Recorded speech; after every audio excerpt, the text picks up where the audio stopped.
ತಮ್ಮ ಬದುಕನ್ನೇ ದೇಶಕ್ಕಾಗಿ ಮುಡಿಪಿಟ್ಟು ದೇಶಕ್ಕಾಗಿ ತಮ್ಮ ಪ್ರಾಣವನ್ನು ತ್ಯಾಗ ಮಾಡಿದ ಅದೆಷ್ಟೋ ಮಹನೀಯರ ಶ್ರಮದಿಂದ ನಮಗೆ ಸ್ವಾತಂತ್ರ್ಯ ದೊರಕಿದೆ ಎಂದು ಎಸ್ಡಿಎಂಸಿ ಅಧ್ಯಕ್ಷ ಐಕನಹಳ್ಳಿ ಕೃಷ್ಣೇಗೌಡ ತಿಳಿಸಿದರು. ಕೃಷ್ಣರಾಜಪೇಟೆ ತಾಲೂಕಿನ ಕಿಕ್ಕೇರಿ ಪಟ್ಟಣದ ಕರ್ನಾಟಕ ಪಬ್ಲಿಕ್ ಶಾಲೆಯಲ್ಲಿ ಆಯೋಜಿಸಿದ 79ನೇ ಸ್ವಾತಂತ್ರ್ಯೋತ್ಸವ ಕಾರ್ಯಕ್ರಮವನ್ನು ಎಸ್ಡಿಎಂಸಿ ಅಧ್ಯಕ್ಷ ಐಕನಹಳ್ಳಿ ಕೃಷ್ಣೇಗೌಡ ಧ್ವಜಾರೋಹಣ ನೆರವೇರಿಸಿ ಮಾತನಾಡಿ, ಆಗಸ್ಟ್ 15 ಪ್ರತಿ ಭಾರತೀಯರ ಪಾಲಿನ ಹೆಮ್ಮೆಯ ದಿನ. ಬ್ರಿಟಿಷರ ಆಳ್ವಿಕೆ ಎಂಬ ಬಂಧನದ ಬೇಡಿಯಿಂದ ಮುಕ್ತವಾದ ದಿನ ಇಂದು. ಈ ಸುದಿನದ ಹಿಂದೆ ಅದೆಷ್ಟೋ ಕೆಚ್ಚೆದೆಯ ವೀರರು ಮತ್ತು ಮಹಾತ್ಮರ ಬಲಿದಾನಗಳಿವೆ, ತ್ಯಾಗದ ಕಥೆಗಳಿವೆ. ಸ್ವಾತಂತ್ರ್ಯದ ಕಿಚ್ಚು ದೇಶದೆಲ್ಲೆಡೆ ವ್ಯಾಪಿಸಿದಾಗ ಕೊನೆಗೆ ಬ್ರಿಟಿಷರೇ ನಡುಗಿ ನಮ್ಮ ದೇಶ ಬಿಟ್ಟು ಹೋಗಬೇಕಾಯಿತು.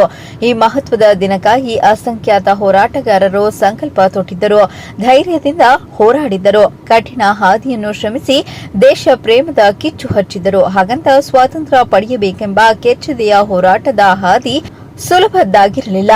ಸ್ವಾತಂತ್ರ್ಯದ ಸಂಗ್ರಾಮ ರಕ್ತಸಿಕ್ತ ಇತಿಹಾಸಕ್ಕೆ ಸಾಕ್ಷಿಯಾದ ಸಾಕಷ್ಟು ತಾಣಗಳು, ದಾಖಲೆಗಳು ಭಾರತದಲ್ಲಿವೆ. ಇವೆಲ್ಲ ನಮ್ಮ ಹಿರಿಯರ ಹೋರಾಟದ ಕಿಚ್ಚಿಗೆ ಸಾಕ್ಷಿಯಾಯಿತು ಎಂದರು.